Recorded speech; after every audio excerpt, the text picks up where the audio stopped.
Bonsoir, bienvenue dans le 20h BFM. Je suis très heureuse d'être avec vous ce dimanche soir. Insupportable message de haine.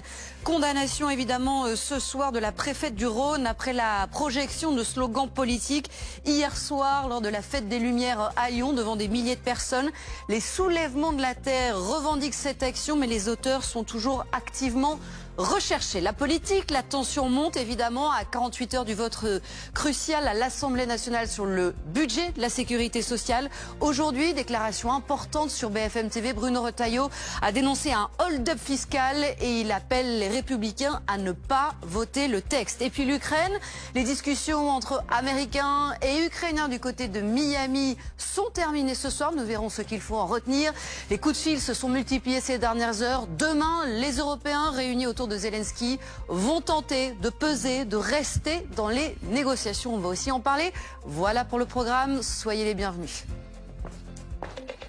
Découvert ça en direct. Une enquête en cours, les auteurs sont toujours activement recherchés et c'est ce que je vous expliquais aussi, c'est que cette action a été revendiquée par les soulèvements de la terre qui reviennent donc au cœur de l'actualité. On va en parler avec vous, Élise Phillips. Il y a donc une revendication nette et claire ce soir. Oui, tout à fait. On a pu parler tout à l'heure à la porte-parole du collectif Les Soulèvements de la Terre qui assume totalement l'action d'hier soir et appelle même à ce que ce genre d'initiative se multiplie. On va écouter Léonie Deschamps qui a été interviewée tout à l'heure par Antoine Guillet. Bon, c'est pas la première fois qu'il faut parler de les soulèvements de la terre. Qui sont-ils? Alors, les Soulèvements de la Terre, c'est un collectif écologiste radical qui est assez récent. Il a été fondé en 2021 à Notre-Dame-des-Landes et ses membres utilisent souvent le blocage, le sabotage, parfois aussi des actions non violentes. Ils luttent de manière générale contre les projets qu'ils considèrent comme néfastes pour l'environnement. L'une des toutes premières fois, on a beaucoup entendu parler d'eux, c'était en 2023, à Sainte-Soline, le 25 mars précisément. Le collectif avait annoncé une manifestation dans cette commune des Deux-Sèvres contre un projet de méga-bassine. Le rassemblement avait été interdit au préalable par la préfecture, il avait complètement dégénéré.